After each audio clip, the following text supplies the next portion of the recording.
विमुद्रीकरण किंवा दरवाढ करण्यात विचार करीत आहे का? अहो एखादा प्रश्न आम्ही विचारतो, आम्हाला विचारू द्या ना. उत्तर दिलं ना तुम्ही, विचारताय त्या प्रश्नाला. नाही माझे प्रश्न माझा प्रश्न होता. एक तर आम्हाला बोलायला संधी मिळत नाही, प्रश्न आमचा होता, तो माझा प्रश्न होता. मंत्री महोदय, नाही आणखीन माझा एक प्रश्न आहे. आणखीन शासनाने आयुष्मान ॲप तयार केलेले सांगितले आहे, परंतु ग्रामीण भागातील अनेक लाभार्थ्यांना या ॲपची माहिती नसते. त्यामुळे तालुका व जिल्हा स्तरावर हेल्पलाईन, तक्रार निवारण केंद्र किंवा विशेष नियंत्रण कक्ष सुरू करण्याचा शासन काही प्रस्ताव आहे का? असेल तर ते किती दिवसात करणार? अध्यक्ष महोदय, सन्मान्य सदस्य रत्नाकर गुट्टेवार साहेबांनी जे प्रश्न विचारले त्यातला पहिला प्रश्न असा होता की अकोल्यामध्ये ज्या पद्धतीच्या तक्रारी झाल्या त्याच्यावरती कारवाई काय केली. तर पहिल्या प्रश्नाचं उत्तर असं आहे की ज्या लोकांच्यावरती जे दोषी आहेत त्या लोकांना 5 पट दंड, शांत ठेवा, त्यांचा आपल्याबरोबरचा असणारा MOU रद्द केला आहे. त्याच्याही पलीकडं मी तरी अशा सूचना दिलेत की यातल्या जे वारंवार चुका करणारे अशा किमान 5 लोकांवरती तरी FIR दाखल केले पाहिजेत. कारण यापूर्वी याचं राईट मॉनिटरिंग इतकंसं होत नव्हतं.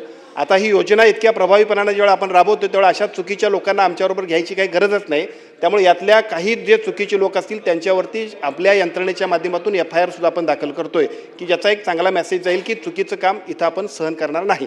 दुसरा भाग आपण जो विचारला की या सगळ्यांच्या बरोबरीनं भविष्य काळामध्ये याच्यावरती आपण कशा पद्धतीने काम करणार आहोत, तर मगाशी सन्मान्य पटोले साहेबांनी जे विचारलं, आता AIचं जे आपण ॲप आणलं आहे त्यामुळे इतक्या चुकीच्या लोकांवरती कारवाई झालेल्या आहेत की आपल्याकडनंच माझ्याकडे कोणी येऊ नये. माझी विनंती सगळ्या आमदार महोदयांना आहे, आपण योग्य गोष्टी करतोय. ही योजना प्रभावीपणाने राबवली. राज्याच्या बजेटमधलं 50% बजेट आमच्या विभागाचं इथं देतोय आम्ही साहेब. त्यामुळे हे योग्यच राबवली तर सगळ्या लोकांचे आशीर्वाद आम्हाला मिळणार आहेत. त्यामुळे अशा चुकीच्या लोकांवरती कारवाई करताना आपल्या सगळ्यांचं सुद्धा सकारात्मक सहकार्य मिळालं तर ही योजना आपल्या सगळ्या सामान्य नागरिकांच्यासाठी खूप महत्त्वाची आहे.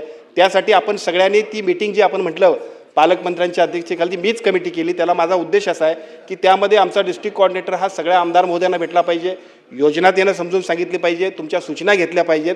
अजूनसुद्धा जुन्या सवयी मोडल्या नसल्यामुळं अशा ठिकाणी कुठे निदर्शनास आला असेल तर त्याचासुद्धा अधिवेशन संपण्यापूर्वी आढावा घेऊन आपल्या सगळ्यांच्याकडे मी त्याची वितरित करतो.